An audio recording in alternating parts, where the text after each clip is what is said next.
Throughout Olympic's week-long stay in New York, she was a constant hive of activity, and not a quiet moment could be had. The day following her arrival, June 22nd, was especially hectic. An extravagant dinner was held aboard that night, attended by 600 White Star Line agents from across the country. Stewardess Violet Jessup gave a colorful account of that evening in her memoir.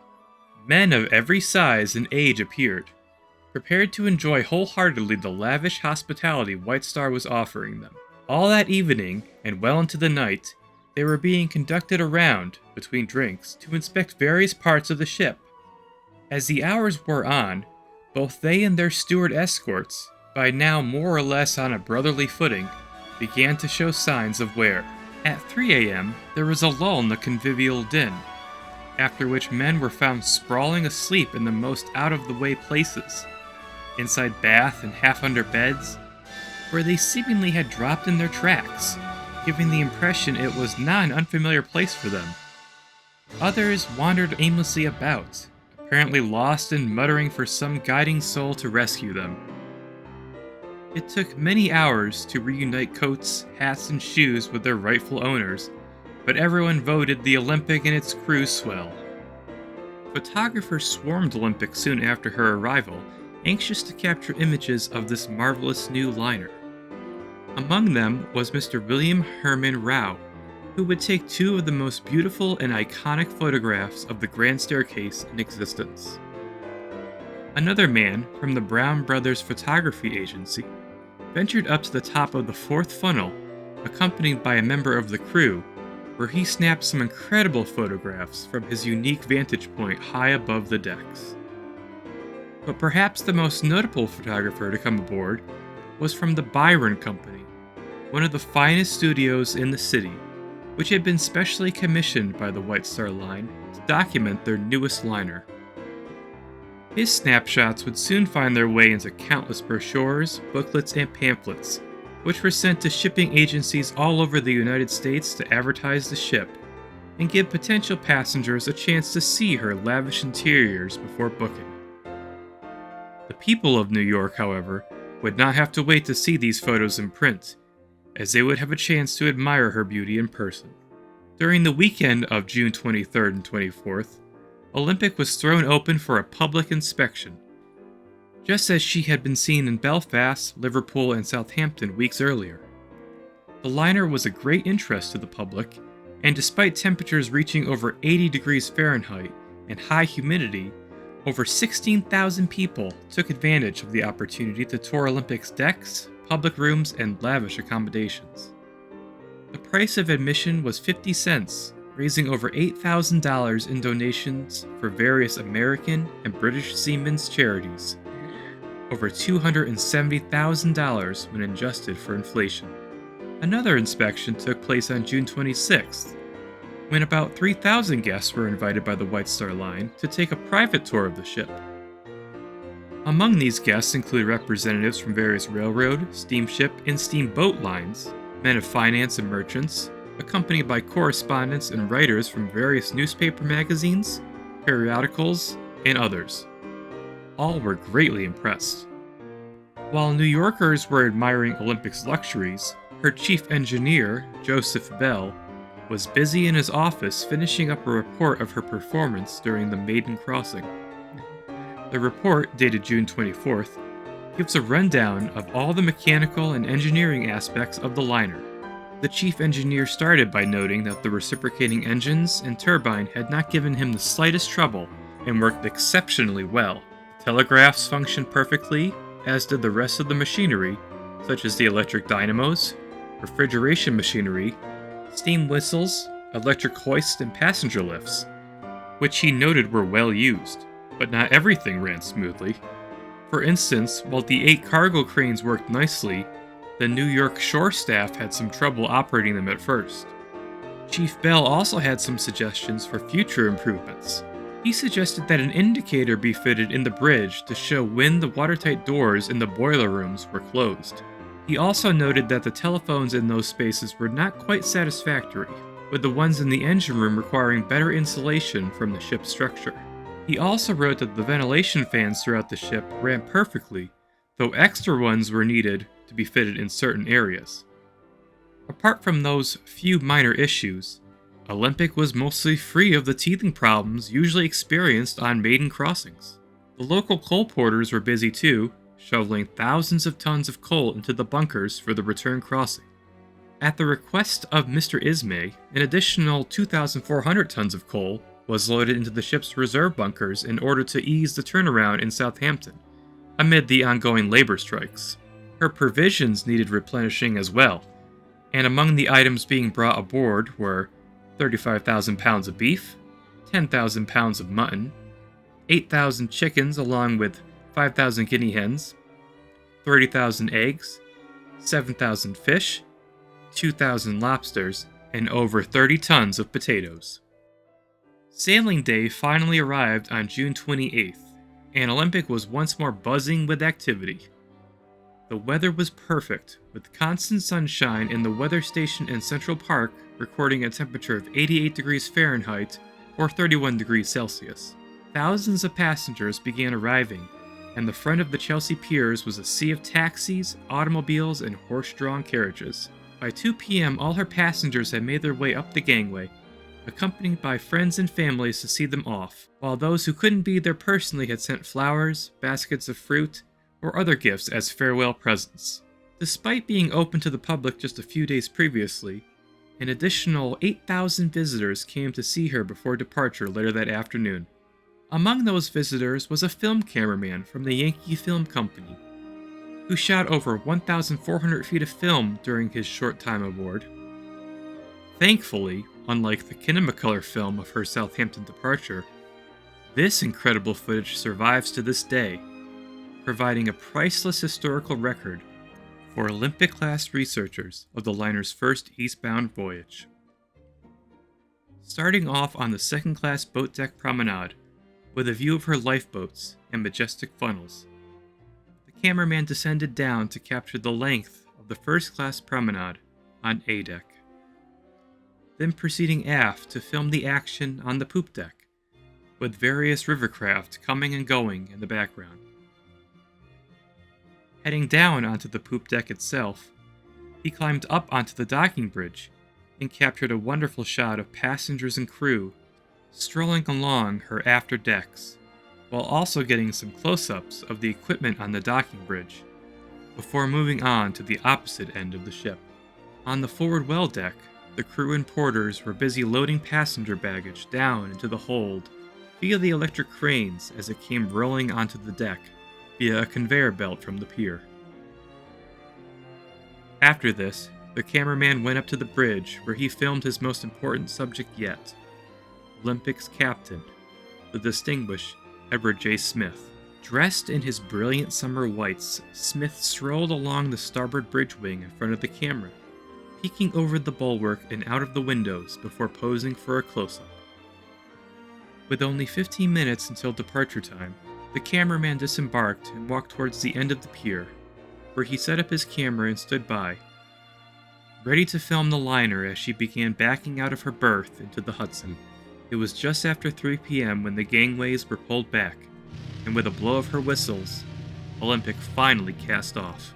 Thousands of onlookers lined the piers and coastline of Lower Manhattan, hoping to get a good view as she went past.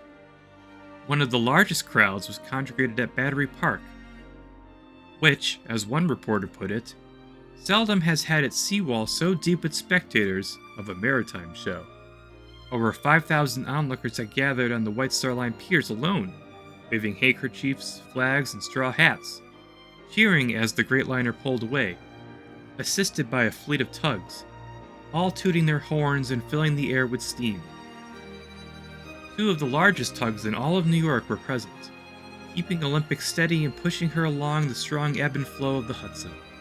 Forever immortalized by the Yankee cameraman at the end of the pier, his incredible footage would soon be sent to the editing room at the company studios, up in Inwood at the northern tip of Manhattan, where it would be turned into a proper film fit for the screen. The finished product, entitled The Giant of the Ocean, was released the following month and was shown in various cities along the east coast of the United States. The Yankee Film Company was short-lived, however, as the following year it merged with the Universal Film Manufacturing Company, which later became known as Universal Pictures. Olympic stacks were packed full of cheering crowds. Her passenger list was exceptional, boasting a record-breaking 731 passengers in first class, 495 in second, and an incredible 1,075 in third class, bringing the total number of passengers aboard to 2,301. Conversely, it had taken her rival, Cunard's Mauretania, 3 years to carry over 2,000 people on a single crossing. Accomplishing this feat on her maiden eastbound voyage made it clear that Olympic would be one of the most popular ships on the Atlantic run. When factoring in the crew of over 880, the total number of people aboard grows to over 3,180. The first-class passenger list read like a who's who of American society, with the newspapers reporting over 40 millionaires aboard. Among the notable passengers were Mr. George F. Baer, president of the Philadelphia and Reading Railway, Mr. William H. Truesdale, president of the Delaware, Lackawanna, and Western Railway, Mr. Edward Gould, president of the St. Louis Great Western Railway Company, Mr. Robert W. DeForest, a prominent New York lawyer, Mr. Isaac and Mr. Frederick Gimbel, owners of the Gimbel department stores in various cities, Mr. M.L.L. Boaz, resident director and general manager of the Hamburg American Line in the United States. Mrs. Anne Harriman Vanderbilt was also traveling in first class, accompanied by 3 of her children, headed to Europe for the summer season. Another notable name in first class was Mr. Washington A. Burpee, who made his fortune selling poultry, feed, and seeds. Soon after boarding, he'd realized he'd forgotten his glasses, or had left them to be repaired, as the newspaper accounts vary. Whatever the case may be, Mr. Burpee was without his glasses and needed a replacement pair.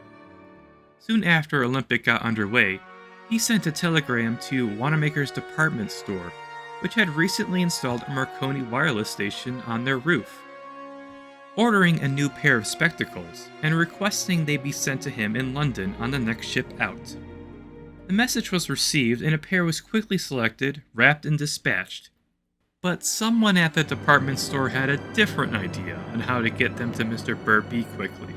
At the Nassau Boulevard Aerodrome, 23-year-old British aviator Thomas Sopwith was preparing to take off and airdrop some letters for Olympic's passengers, including a letter he had written for Captain Smith. Tommy, as his friends called him, originally wanted to greet her upon her arrival the week before, but as weather conditions had kept him grounded, he would see her off instead. Deciding to send the letters directly to Mr. Burpee for delivery via airplane, the store telephoned the aerodrome and dispatched the package. The minute it arrived, Sopwith took off and flew west to catch Olympic as she was sailing out of port. Accompanying him on the flight was Mr. Richard R. Sinclair, secretary of the Aero Club of New York. Cheered on by some 100,000 people as they soared over the beach at Coney Island at a speed of 50 miles an hour, Sopwith's timing was perfect, and soon spotted Olympic's 4 funnels as she passed through the Narrows. As the small aircraft approached, Olympic's passengers struck up a cheer, though Tommy would have hardly heard a thing as he flew hundreds of feet above them. However, he could feel the heat emitting from the funnels as he passed overhead, prepared to make for his special delivery. As Tommy made his drop, the smoke and wind spoiled his aim, and as the small package fell, it whirled around in the air, just missing Olympic's deck before falling into the water.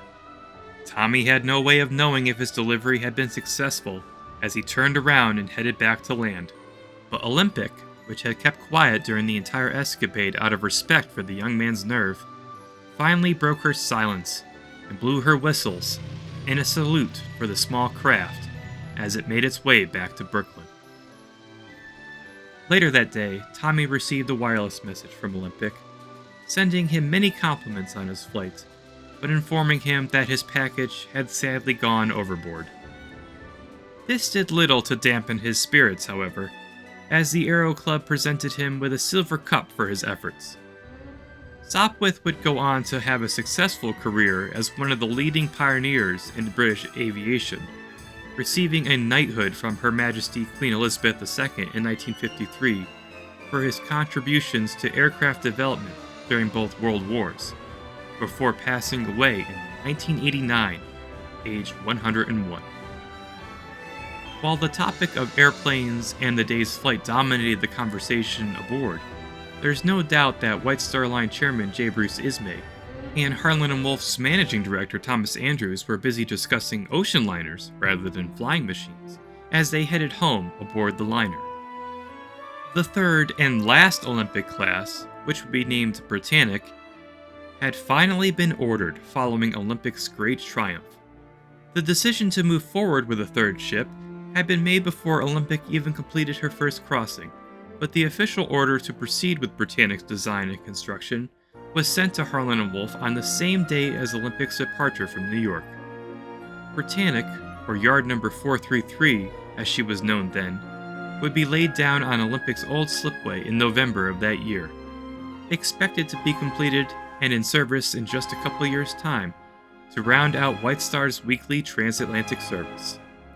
Olympic enjoyed fine weather after leaving New York, traveling eastward at over 21 knots, her speed slowly being increased over the course of the crossing. However, fog and rain set in that evening, and before long the seas grew rough.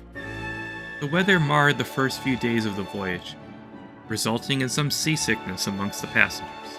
While Olympic had handled the bad weather on the first leg of her voyage rather nicely, the storm caused her to rock from side to side, developing an up and down motion as her bow cut through the large waves. This proved particularly bothersome for some of the third-class passengers and crew who had their accommodations in the bow. Large portions of paint were washed off in the storm, and her waterline was practically stripped bare. Thankfully, by July 2nd, the weather cleared, and only calm seas and clear skies lay ahead. However, another issue soon crept up: heat. A few ventilation problems had presented themselves on the westbound crossing, but the eastbound trip proved to be so serious that a quick remedy was needed.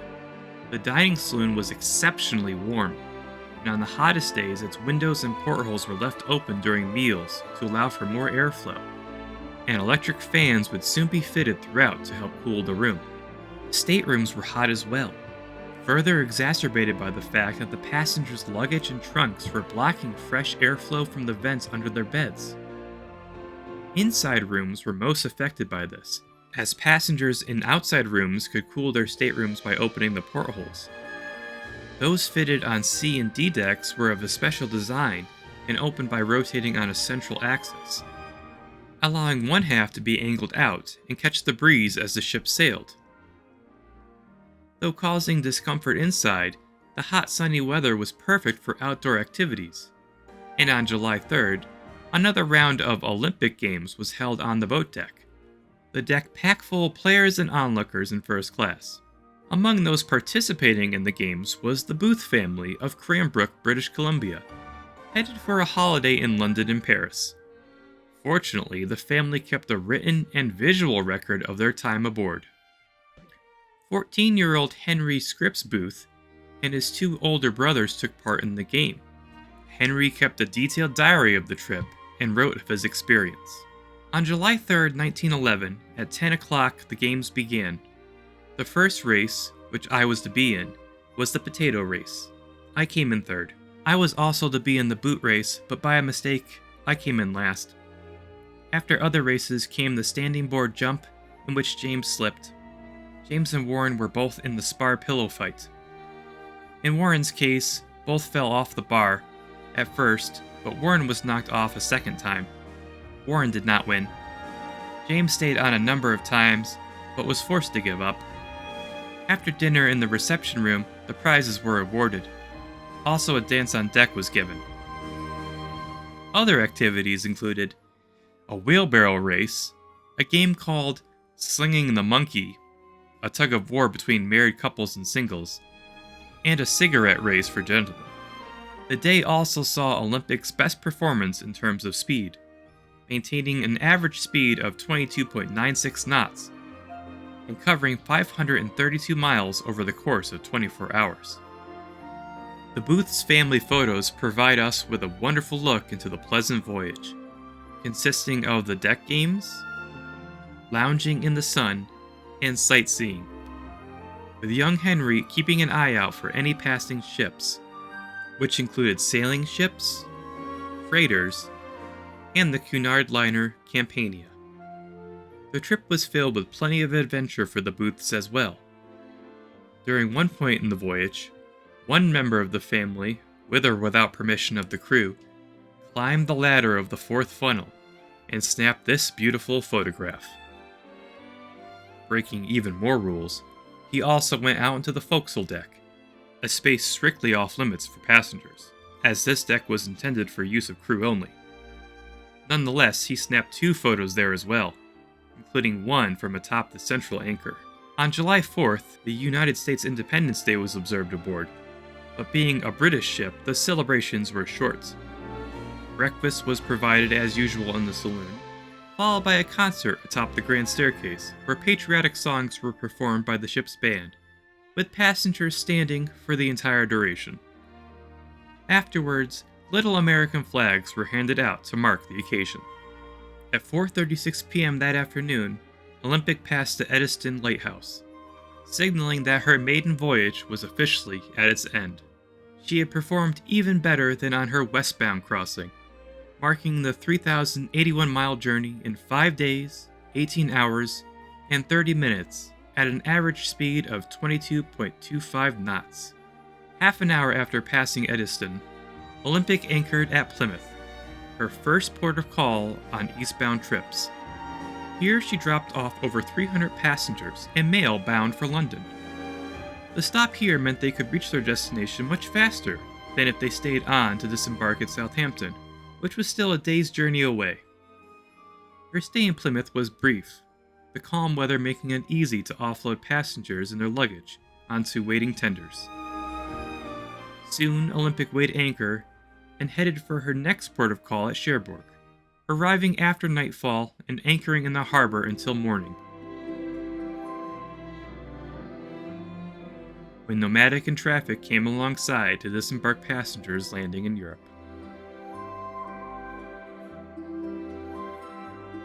After a short trip across the Channel, Olympic was, at last, back home in Southampton, where she received a warm welcome.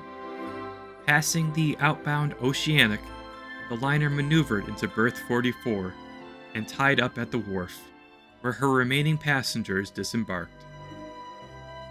Before catching the boat train to London, the Booths walked around the new docks to capture some more photos of Olympic, which was already being prepared for her next heavily booked voyage, with groups of painters quickly getting to work to retouch the paint on her funnels and hull. This wouldn't be the Booths' last time on Olympic, however, for once their holiday was over in autumn, they'd be sailing home to Cranbrook again aboard the liner. Olympic's maiden voyage was finally complete and was a tremendous success, bringing in tens of thousands of pounds in profits for her owners. She transported over 3,600 passengers, with over 1,200 of them being first class, an early sign of her future popularity with the rich and famous. But this was, of course, just the beginning. Over the course of her career, spanning nearly quarter century, Olympic would carry thousands of passengers, both rich and poor during peacetime. Some were taking a once-in-a-lifetime vacation, while others, filled with hopes and dreams, were heading towards a new future in the New World. During the First World War, she would transport thousands of soldiers across the ocean to the front, earning herself the nickname Old Reliable in the process. This was just the beginning of the story of a ship that would go on to become one of the most legendary and celebrated liners to ever set sail, the RMS Olympic.